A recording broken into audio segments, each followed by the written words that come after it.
This is Pokémon Sage, a fan game with a whole new region and a Pokédex of new original Pokémon that makes me want to catch them all. Here are the rules to keep things interesting. If you enjoyed the content, hit that like button and show your support. Also, side note, thanks for 2,000 subs, you guys are awesome. We wake up in our home at Decapa Town where it's time to grab our starter and our kind mother gives us some running shoes. Thanks. We get to Professor Mangrove's lab with our rival / childhood friend Sophia. We get the choice of choosing Folia, Kindling, or Aguai. Since we live on a mountain and it's super cold, I chose Kindling. Sophia chooses Aguai and we have a good old-fashioned Pokemon battle. While her Aguai put up a pretty good fight, our Kindling tackled it down.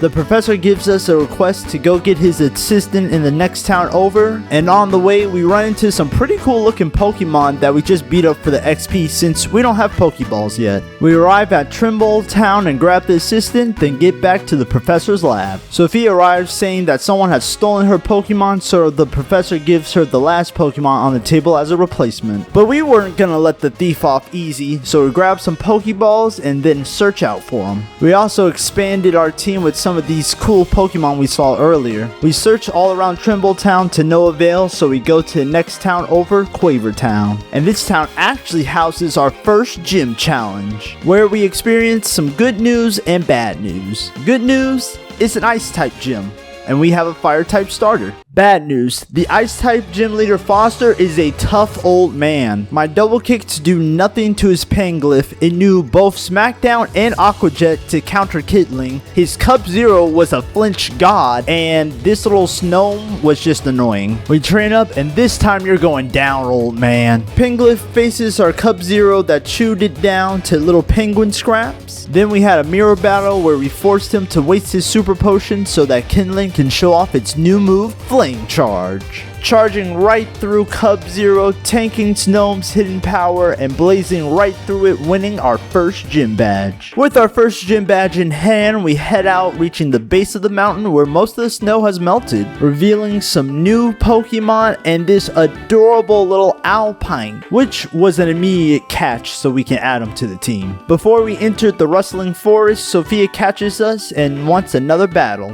where our Harpy easily wing attacks through her whole team. With her out the way, we entered the forest facing new trainers with new bug Pokemon. Then Kindling evolves into Pyrote. We suddenly run into some thugs harassing a fellow Pokemon trainer, so we step in to help. Harpy sweeps through the team once more and suddenly evolves. But even though we easily destroyed Thug number 1 and the Pokemon that destroyed them just evolved in front of Thug number 2's eyes, he thinks he's got this. So after beating them silly, we were thanked by the trainer with a super potion which we can't use. We exit the forest entering Legato Town where an interesting character walks into the local saloon.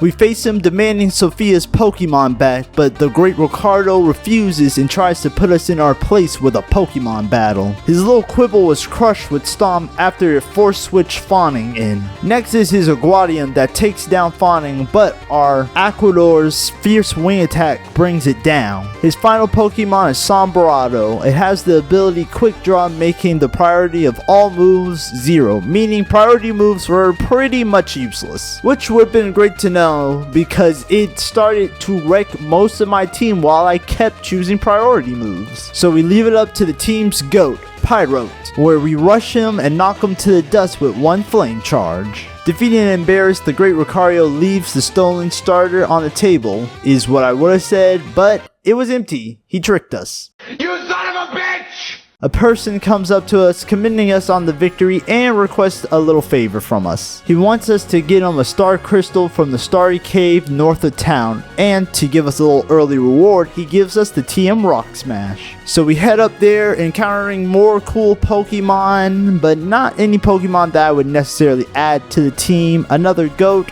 and finally enter the cave. We grab the Star Crystal, our Fawning evolves into Lamarche, and give the Star Crystal to Professor Nuttington, which is kind of a weird name to be honest. He thanks us and takes his leave, so now we can go to Dronia City for our second gym badge. First, I would like to say I really like the gym puzzle where you have to pour molten steel on and off certain parts of the pathway. And second, before we face this gym, we have to prep up, because even though our goat here can blaze through any steel type, we saw how the previous gym had countermeasures ready. With that being said, we grab ourselves Perry the Platypus, which is part fighting type, and this little Potter because it looks so adorable. Now we face the steel type gym leader, Stella. Unfortunately for her, her first Pokemon didn't expect to get one-shotted by a crit flame charge by the goat. Her next Pokemon is Carglock, which is part water type, so we hit it with our new ground move, Mudslide. Doing a bit of damage, then we get counter critted by Water Pulse. Agent Platypow sweeps its non-existent legs, forcing her to waste her super potion, and then we feint Carglock with a crit. Her final Pokemon is Magnetoad, and we do some low sweet damage, but it knocks us out with a bulldoze, leaving it all to Alpine, where we tank all of its attacks and rock smash it to death, winning our second gym badge. We try continuing forward to our next gym badge, but these people are just blocking the way, like those Psyducks back in Platinum.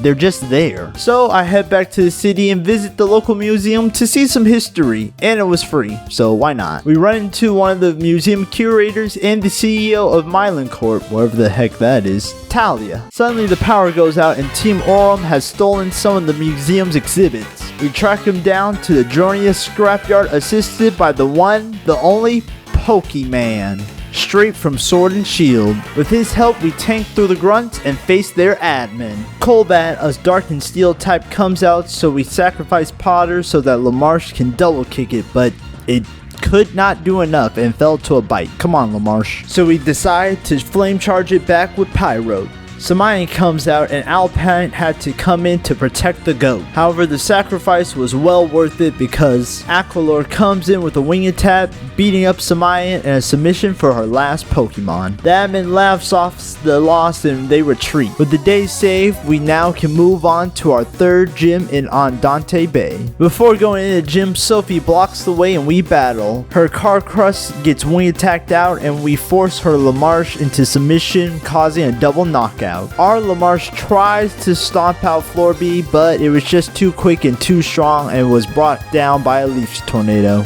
So our goat Pyrote comes out, missing attacks due to leaf tornado, but finally getting it together with a flame charge. She sends her own little psychic ghost to beat us with extra sensory, and somehow it beats out Cup Zero as well, but Potter bites it down, ending the battle. We prep up for the gym, and once again, the gym design is super cool, having us go deeper and deeper into the underwater station. This is obviously a water gym, so no Pyrote this time. I mean, it can literally die of a cup of water because it's fire and rock type. Instead, we'll be bringing in some new faces to the team. Oh wait, no, not you. No, not you either. Yeah, you. That's what we need. Before we battle, can someone please tell me what in the deep blue sea is lurking down there? Like, what is that? Anyways, we face off against the water gym leader, Cameron. He starts with the nurse shark that's really defensively tough and furthers those defenses with reflected light screen. So Telson had to spark and wait things out, luckily burning Cameron's super potion in the process. Next is Barshoot that brinds Telson out, so Alpine comes in with a razor leaf to beat it. Next is his Galacto, which is part fire type, so our Bullatus comes out, tanking flame bursts and retaliating with Leech Seed plus some mud shots. However, it quickly goes down with a crit flame burst. Carjo lands a quick electro web and Cameron sends his final Pokemon, Scoobug, and this thing was able to boost its attack, paralyze us with Death Charge, and is part bug, so Alpine can't do much to it. One more attack would definitely end the battle here, and for whatever reason, it used Rain Dance. It got a little too cocky, and we knock it out with an Electro Web. With that, we get our third gym badge, train up our usual team, and Cup Zero evolves. But that's where the demo unfortunately ends. If you want to see another awesome Pokemon fan game that's still in the works and has a really cool game mechanic, check this video out right here.